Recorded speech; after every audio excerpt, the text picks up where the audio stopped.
नमस्कार दोस्तों, आज बात करते हैं विटामिन डी के सेकंड पार्ट की। इसके अंदर हम बात करेंगे इसके नेक्स्ट फंक्शन की, that is the immunomodulatory action of vitamin D. So immunomodulatory कैसे इम्यून सिस्टम को मॉड्यूलेट कर रहा है देखते हैं। ट्यूबरक्लोसिस के अंदर बात करें तो माइकोबैक्टीरियम ट्यूबरक्लोसिस जो होगा वो मैक्रोफेज के टॉल लाइक रिसेप्टर्स को एक्टिवेट करेगा और उससे क्या होगा, जो साइटोक्रोम P27B है वो प्रमोट हो जाएगा। उसका काम क्या था? उसका काम था मतलब जो कैल्सिट्रायोल का जो फॉर्मेशन है वो उसमें हेल्प करता है। कौन? Cytochrome P27B। 25 हाइड्रोक्सी कोलेकैल्सिफेरॉल को 1,25 डाइहाइड्रोक्सी कोलेकैल्सिफेरॉल के अंदर कन्वर्ट करने में हेल्प कर रहा था, लेकिन इसने तो एक्टिवेट कर दिया, इसको फर्दर और प्रमोट कर दिया ज़्यादा। तो इससे क्या होगा, कैथेसाइडिन की लेवल बढ़ जाएगा। कैथेसाइडिन उसके अंदर उसका प्रोडक्शन हो जाएगा और उसका लेवल बढ़ जाएगा। तो वो क्या करेगा कि जो माइकोबैक्टीरियम ट्यूबरक्लोसिस है उसको डिस्ट्रॉय करेगा। So it helps in destruction of Mycobacterium tuberculosis. Mycobacterium tuberculosis ने एक्टिवेट किया और उसने खुद ने ही क्या किया, मैक्रोफेज के अंदर उसने क्या किया कि दूसरे माइकोबैक्टीरियम ट्यूबरक्लोसिस को डिस्ट्रॉय करने वाला फंक्शन किया। ठीक है। Then vitamin D is protective against pre diabetes and metabolic syndrome. ठीक है, ओके, मेटाबॉलिक सिंड्रोम्स और प्री डायबिटीज के अगेंस्ट में ही प्रोटेक्टिव है। Then when serum calcium level is low then resorption and when is high then mineralisation. पता है कि इसका काम होता है विटामिन डी का सीरम कैल्शियम लेवल को मेंटेन करना। अगर कम होगा तो बोन का रिजॉर्प्शन करेगा और विटामिन डी कैल्शियम का लेवल नॉर्मल कर देगा विटामिन डी। और अगर ज़्यादा होगा तो क्या करेगा, कैल्सिफिकेशन करेगा। उससे भी क्या हो जाएगा, विटामिन डी का लेवल नॉर्मल हो जाएगा। देन विटामिन डी ऐसे उसके अंदर हम क्या करते हैं, पहला कि हम 25 हाइड्रोक्सी कोलेकैल्सिफेरॉल का लेवल देखते हैं ब्लड के अंदर कि वो कितना है, जो कि नॉर्मली 20 to 100 नैनोग्राम पर ml होना चाहिए। कितना? 20 to 100 नैनोग्राम। देन दूसरा हम क्या कर सकते हैं विटामिन डी के ऐसे में, एक तो हमने क्या कर लिया 25 हाइड्रोक्सी कोलेकैल्सिफेरॉल, और दूसरा serum osteocalcin level, serum osteocalcin level भी कर सकते हैं। Then causes of vitamin D deficiency की बात करें तो क्या क्या कारण हो सकते हैं विटामिन डी की डेफिशिएंसी के। First is decreased sunlight exposure. Sunlight से एक्सपोजर अगर कम हो तो देन न्यूट्रिशनल, क्योंकि विटामिन डी की सिंथेसिस में हेल्प कर रहा था ना सनलाइट, तो and then nutritional deficiency of calcium और फॉस्फेट में produce a similar clinical picture. Calcium और फॉस्फेट की न्यूट्रिशनल डेफिशिएंसी हो तो विटामिन डी की डेफिशिएंसी जैसे सिम्टम्स आएंगे, क्योंकि इन दोनों के कहीं ना कहीं एब्जॉर्प्शन में हेल्प कर रहा है विटामिन डी। उसकी वजह से न्यूट्रिशनल डेफिशिएंसी ऑफ कैल्शियम और फॉस्फेट में produce a similar clinical picture. Then malabsorption, obstructive jaundice वगैरह में विटामिन डी का एब्जॉर्प्शन ही ढंग से ना हो। Then abnormality of vitamin D activation. Abnormality कैसे हो सकती है, लीवर के अंदर और किडनी के अंदर एक्टिवेशन हो रहा था, अगर उनकी कोई डिजीज हो तो उसके अंदर विटामिन डी की एक्टिवेशन की एबनॉर्मलिटी आ सकती है। Then deficient renal absorption of phosphates. इन सब केसेस के अंदर विटामिन डी की डेफिशिएंसी हो सकती है। Then clinical feature of vitamin D deficiency की बात करें तो बच्चों में रिकेट्स और एडल्ट्स में ऑस्टियोमेलेसिया। रिकेट्स के साइंस देख लेते हैं। Delayed closure of fontanelles. Fontanelles जो है उसका क्लोजर जो है डिलेड होगा। Then frontal bossing, okay, and frontal bossing, then dental hypoplasia then pectus carinatum. Pectus carinatum में क्या होगा कि चेस्ट जो है डिप्रेस्ड होगा, then it is called the pectus carinatum. Then swelling in wrist and ankle joints, wrist और ankle joints में swelling होगी। देन वाइड सूचर्स जो होंगे बोन्स, स्कल के बोन्स के बीच में सूचर्स होते हैं, that will be wide. And the craniotabes, that means softening of skull bones. The rachitic rosary, इसका मतलब जो रिब और उसका कार्टिलेज है उन दोनों के बीच में जो जंक्शन है, that is a costochondral junction, वो प्रोमिनेंट होगा, तो उसको क्या कहेंगे, rachitic rosary. And then Harrison sulcus, जो कि ट्रांसवर्स डिप्रेशन होगा बिलो द रिब्स। रिब्स के नीचे एक ट्रांसवर्स डिप्रेशन होगा, दैट इज हैरिसन सर्कस, जो कि रिकेट्स के अंदर देखा जाता है। Then the bowing of legs, bowing of legs भी रिकेट्स के अंदर देखा जाता है। हाँ सॉरी, एक मिस्टेक है, पेक्टस कैरिनेटम में डिप्रेशन नहीं होता है, ग्रोथ होती है, मतलब चेस्ट आउटवर्ड ग्रो होता है थोड़ा, that is in case of pectus carinatum. Now let's talk about the different type of rickets. First is classical rickets, that is cured by giving vitamin D. Vitamin D diet में दे देंगे तो classical अपने आप cure हो जाएगा। Then vitamin D resistant rickets. Vitamin D resistant rickets जो vitamin D से resistant है, मतलब रिकेट्स देने विटामिन डी के सप्लीमेंटेशन के बाद भी उस रिकेट नहीं हो रहा है क्योर.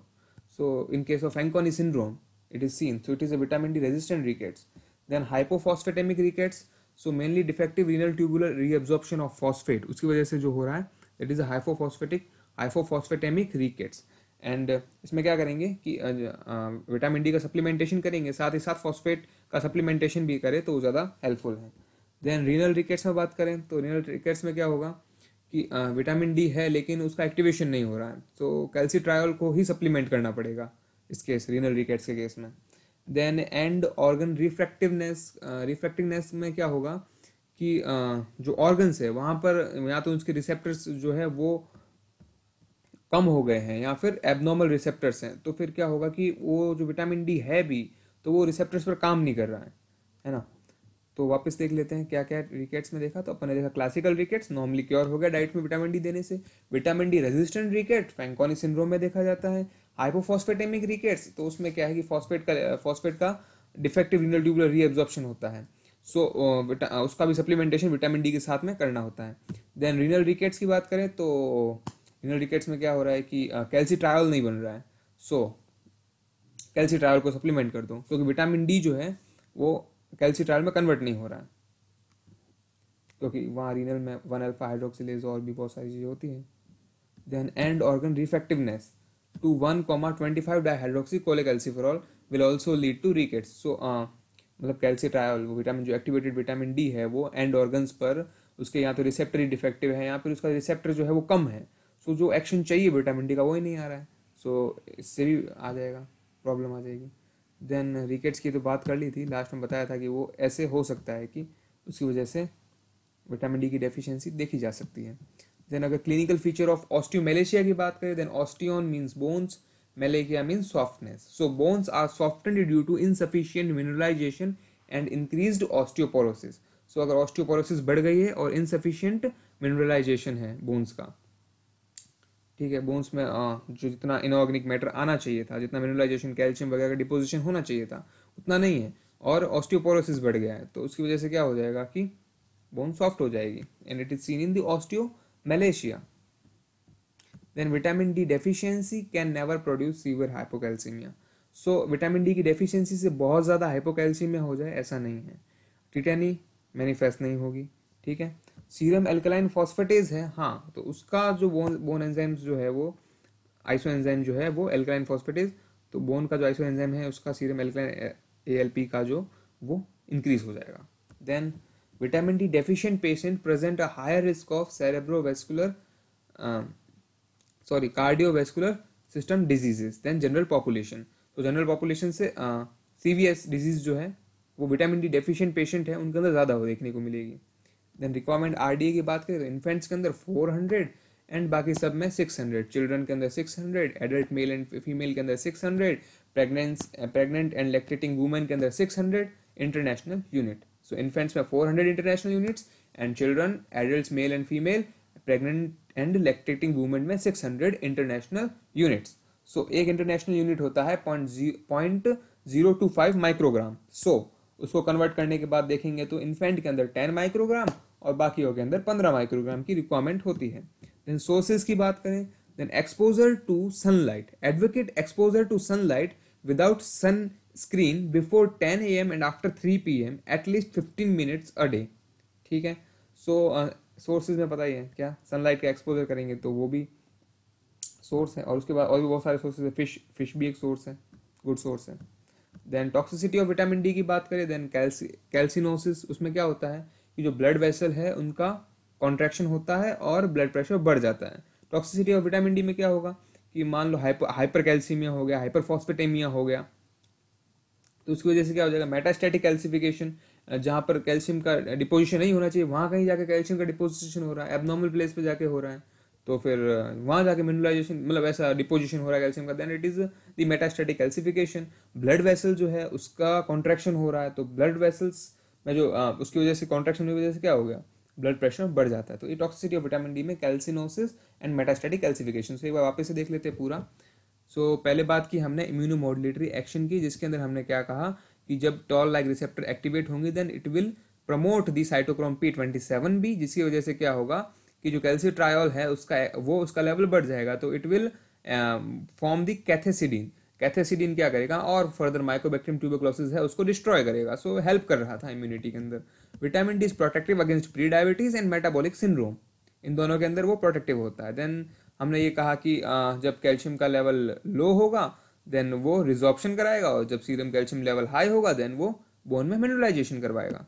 देन विटामिन डी ऐसे की बात करें, देन 25 हाइड्रोक्सीकोलेकैल्सिफेरॉल का लेवल देख लो, 25 हाइड्रोक्सीकोलेकैल्सिफेरॉल, और सीरम ऑस्टियोकैल्सिन लेवल देख लो।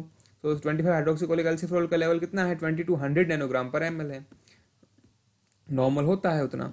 Then causes of vitamin D deficiency की बात करें तो क्या क्या रीजन है विटामिन डी की डेफिशिएंसी के कॉज के। तो पहला है डिक्रीज सनलाइट एक्सपोजर, जो सनलाइट का एक्सपोजर है वो कम है।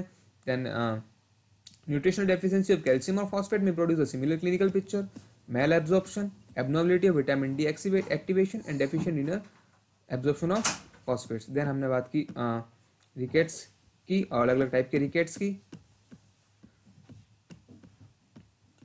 एंड देन आरडीए की, दैट इज इन्फेंट्स में 400 इंटरनेशनल यूनिट और बाकी सब में 600 इंटरनेशनल यूनिट। सोर्सेज की बात की, एंड देन टॉक्सिसिटी की बात की, that is calcinosis and metastatic calcification. Thank you.